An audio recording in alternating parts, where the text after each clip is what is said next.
je suis le professeur Ansoumana Diatta. Je suis médecin spécialiste des maladies respiratoires et je suis également un membre de Zig Randonnée Club. Aujourd'hui, je suis le président d'honneur de l'association des asthmatiques du Sud. Cette idée, pratiquement, nous est venue de très longue date. Nous avons pensé toujours organiser des manifestations de ce genre pour rassembler toute la communauté autour d'un idéal qui est la paix. Et à côté de la paix, on en a profité sous forme de prétexte pour tout simplement aussi mettre une idée de santé. Et à cela que nous avons pensé nécessaire de profiter de cet événement pour sensibiliser davantage la communauté sur la maladie asthmatique. Et la dernière, et qui devrait être la première, dans Ziguinchor Randonnée Club, nous avions des éléments efficaces, très motivés, très engagés, dans le rassemblement, en tout cas dans l'unisson, pour rechercher toujours la paix. Nous en avons perdu 2 qui nous ont quittés, un il y a 2 ans et une autre il y a juste quelques mois. Et donc, c'est une façon de leur rendre un hommage au sein, disons, en présence de la grande fédération des randonneurs du Sénégal ici présentes, des différentes associations de randonneurs du pays, ici venues magnifier, en tout cas commémorer pratiquement cette perte difficile, mais quand même qu'on peut accepter parce que la vie, elle est faite aussi de cela. Mais aussi en profiter pour montrer à toute la communauté sénégalaise qu'il y a des associations d'asthme qui naissent pour aider les communautés à se prendre en charge. Les maladies chroniques sont difficilement prises en charge, dont l'asthme, l'hypertension artérielle, le diabète. L'asthme est une maladie chronique, et une maladie, comme tu l'as bien dit, qui tue. C'est une maladie handicapante. C'est un fardeau pour le patient et pour la famille, mais également pour les pouvoirs publics. Quand vous avez un asthmatique dans la famille, l'asthmatique d'abord est anxieux. Il se cherche tout le temps. Et ça devient une lourde charge pour les parents. Maman, papa, les parents très proches. Et c'est aussi une charge pour l'hôpital. Et donc, voilà pourquoi nous avons pensé à ça. L'asthme est une maladie qui est chronique, qu'on retrouve dans tous les pays. Il y a plus de 300 millions d'asthmatiques dans le monde. Au Sénégal, la situation est difficile à appréhender, mais il y a une prévalence autour de 10%. Ici à Ziguinchor, la maladie existe. Et les dernières études que nous avons faites, très récemment, tournent autour d'une prévalence de 18%. Ce qui est quand même important. C'est important, l'asthme va avec l'environnement, l'asthme va avec l'industrialisation et l'asthme va également avec les humains. C'est à nous, dans cet aspect, de voir comment se prendre en charge et d'où le concept de One Health. Les hommes, les patients, l'environnement, les animaux et tout ce qui nous entoure doivent être bien gérés. Ce n'est pas aussi compliqué.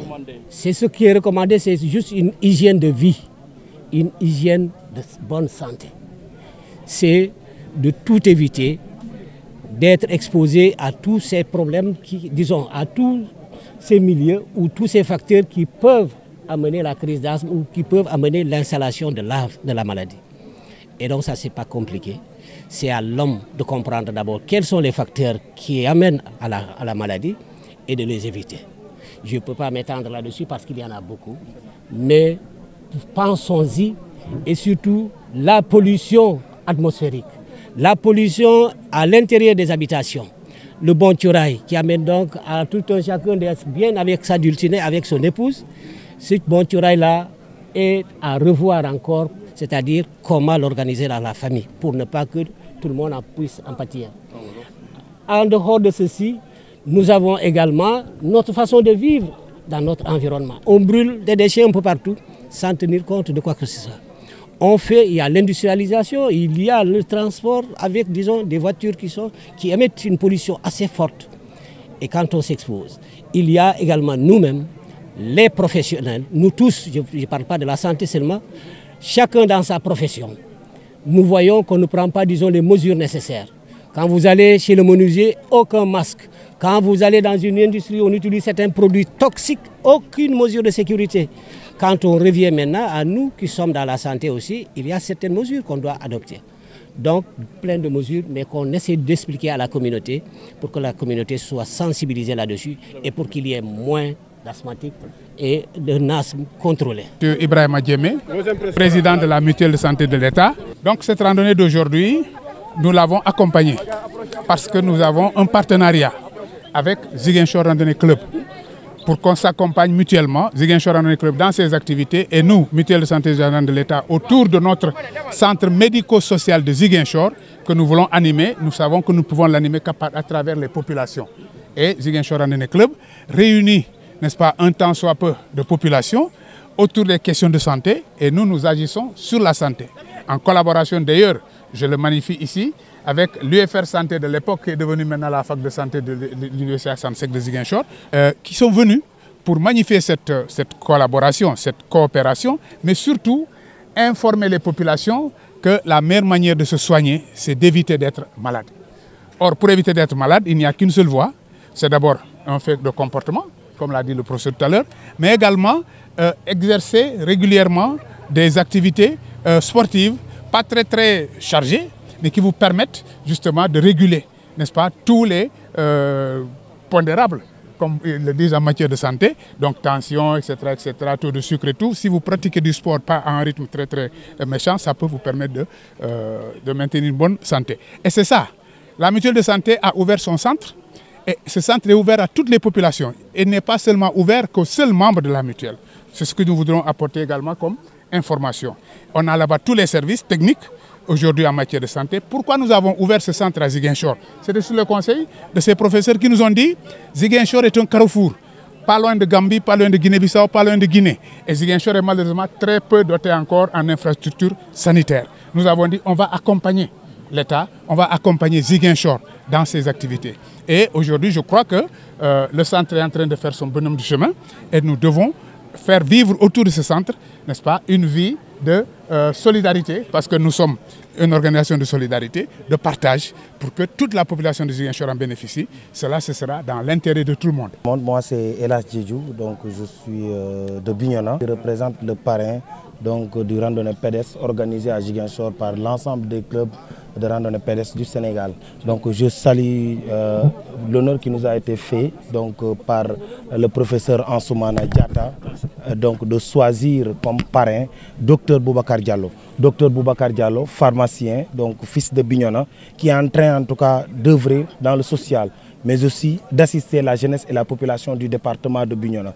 Vu ses œuvres et ses actions, nous nous sommes dit que Dr Boubacar Diallo n'est plus docteur de Bignona, mais plus docteur du Sénégal. Raison pour laquelle, à travers ses œuvres et ses réalisations, le professeur Ansoumana Diatta l'a choisi comme parrain de ce randonnée. Donc il n'a pas manqué, étant donné qu'il est issu d'une famille asthmatique. Il s'est toujours dit que la santé doit être au cœur du développement, parce que c'est la santé qui est la priorité, raison pour laquelle Dr Boubacar Diallo, dans ses œuvres et ses actions, il met en avant la santé. Raison pour laquelle, lorsqu'on l'a invité à être parrain de ce randonnée pédestre, il n'a pas manqué.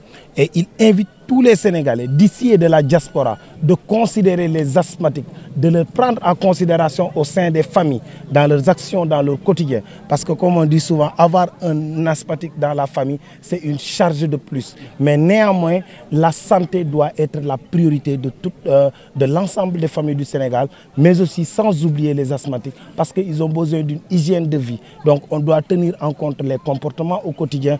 Dr Diallo aussi invite les Sénégalais, je réitère, à prendre en considération les asthmatiques. Oui, je suis Papa Saliou Sall, président de la Fédération sénégalaise de randonnée pédestre. Écoutez, nous saluons l'initiative et nous le démontrons par notre présence massive ici aujourd'hui à l'invitation de Mme Khadijatou Djemé, qui est la présidente du club de randonnée pédestre de Ziguinchor, qui a comme partenaire aussi stratégique pour cette journée l'hôpital de la paix de Ziguinchor. C'est tout un plaisir que nous ressentons aujourd'hui pour participer à cette grande randonnée, d'autant plus que le thème nous intéresse et fait partie, n'est-ce pas, de nos objectifs, c'est-à-dire la promotion de la santé en général.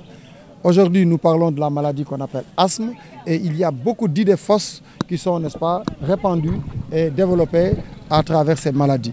nous disons au niveau de la randonnée pédestre qu'il y a des solutions en tout cas pour soulager les asthmatiques. D'abord en choisissant le bon circuit. Comme le professeur l'a dit tantôt, nous sommes donc dans un environnement pollué. Nous, à la randonnée, nous proposons des sentiers qui sont dégagés, qui permettent aux asthmatiques en tout cas de pouvoir pratiquer le sport tout en évitant la pollution, n'est-ce pas, qui nous entoure.